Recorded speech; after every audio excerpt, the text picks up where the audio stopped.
Psixopat bir kişi ilə münasibətdə olan qadının sonu deməkdir ki, ya o qadın özünə nəsə edəcək, ya da həmin o kişi onun başına çox pis bir iş, çox pis bir oyun gətirəcək. Bu zaman isə qadın emosional bağlanma səbəbi ilə bəlkə də bunların fərqində olmur.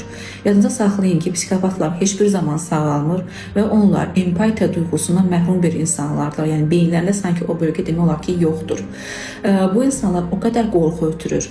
Təkrar impulsiv davranışlara, təhqirlərə, şiddətlərə yol verir.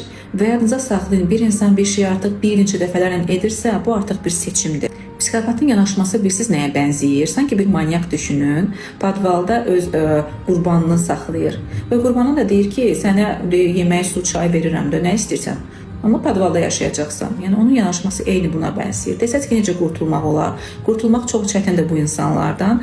Radikal şəkildə qərar alıb birbaşa şəkildə uzaqlaşmaqdan başqa bir yolu yoxdur.